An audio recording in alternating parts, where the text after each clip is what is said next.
Hello and welcome to another An Old Man Watches. And today I'm going to be talking about Blood, The Last Vampire, a film from 2009. And basically, the plot of this movie is that we're in 1970s Japan, and Saya, that's her in the front of the picture there, is a 400-year-old human vampire hybrid. And despite her half vampire nature, she hunts vampires. She does so in a somewhat freelance fashion for an organisation known as the Council, a secret society that has been hunting vampires for a long time.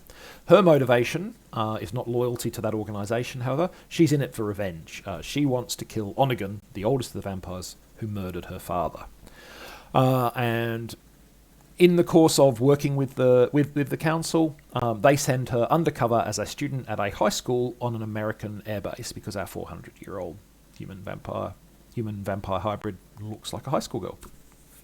There she meets an American girl named Alice, and basically much of the rest of the movie is Alice stumbling into various vampire dangers and Saya rescuing her before Saya finally has her showdown with Onegin. That's the plot. So what's interesting, unusual, worth talking about this movie? I mean, you can obviously attractive women with katanas is like sort of it's catnip for teenage boys. So you can kind of see what it's trying to capture, what it's marketing to. But what's going on here? What's worth talking about? Well, there's a few things. First of all, although a Japanese franchise, Blood: The Last Vampire, as a collective set of works, and there's been a few of them, I'll talk about it, has always tended to have something of a Western audience in mind. So the very first product in this franchise was a 45-minute animated film in the year 2000. And though it was produced in Japan by Japanese people, it featured considerable amounts of English dialogue and was a major success in the US market. They sold over 100,000 copies in the first week of release on DVD and VHS, because, 2000, they were still selling VHSs. There was a 2005 animated TV show which was produced in English with Japanese subtitles. That was the first time an anime series had been filmed that way. So this is a property that's always been conscious of and even marketed towards the West, the Anglosphere. And that has a couple of implications. First, and the key one really that underpins it all is that Japanese storytelling conventions are not the same as Anglosphere storytelling conventions. There has been more than one occasion when I've been watching a Japanese show and something has happened that has felt completely left field or weird or unsatisfying to me, but it would not feel those ways to a Japanese audience who has different expectations about narrative than I do. They would have seen those decisions as, conventional, expected, satisfying. And it plays both ways. I'm sure that American movies are, and other Western movies are sometimes unsatisfying to or strange to Japanese audiences because there is that difference of expectation. Neither is right, neither is wrong. They're just different. Now that presents some challenges if you're a Japanese company trying to produce a Western-friendly piece of media, just as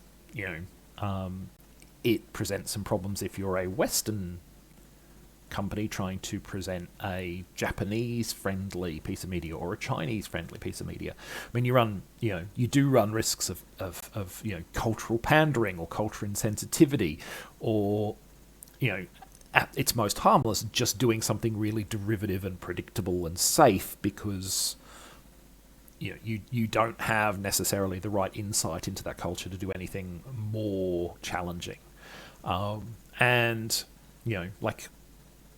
We do see that. We see attempts by Western movie studios to do movies that are going to play well in China because they're chasing the Chinese film cinema money these days, that undermine the film in other ways or that just feel really like they are pandering.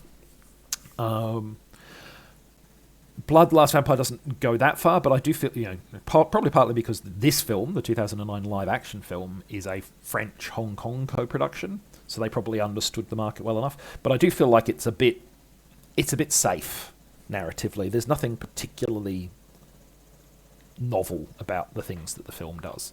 But I did think it was worth talking about the fact that this, although it's a Japanese property, is a Japanese property that is very conscious of the Western market. Second thing I want to talk about is the setting, the 1970s. The film is explicitly in the 1970s, following on from the original movie's 1960s time frame.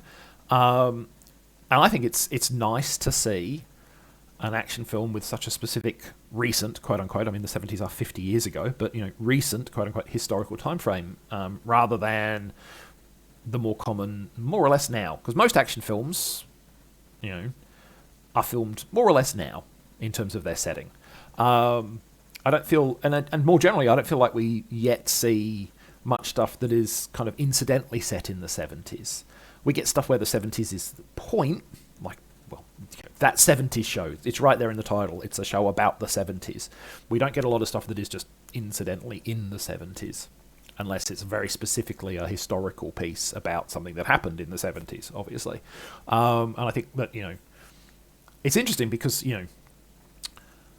setting a show in the 70s or even the 80s, but particularly the 70s, is an easy way to sidestep a bunch of narrative complications that you have today, like mobile phones and the internet, and all of that kind of stuff that, why don't they just phone somebody?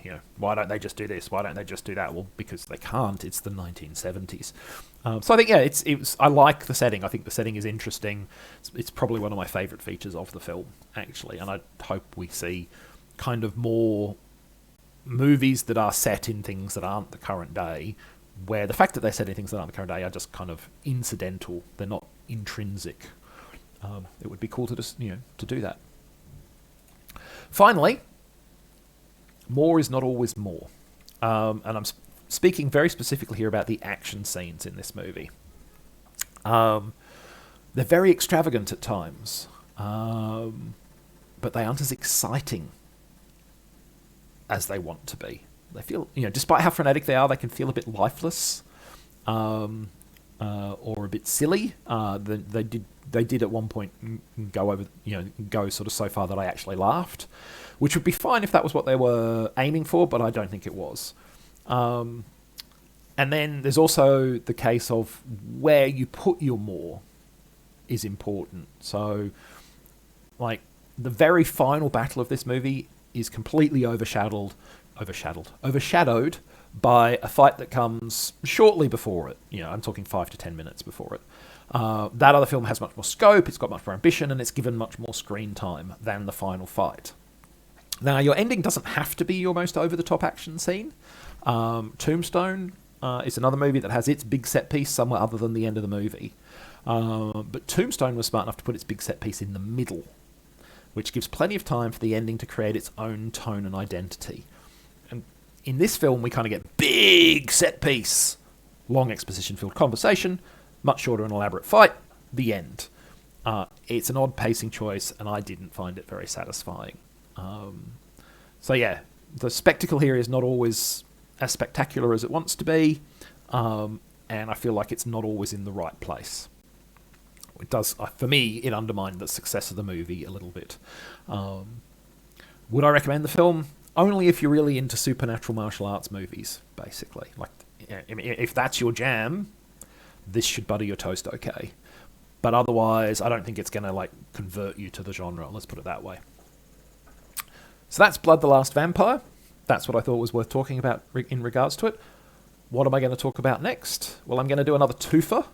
I'm going to talk about Under the Mountain, both the 1981 and 2009 adaptations.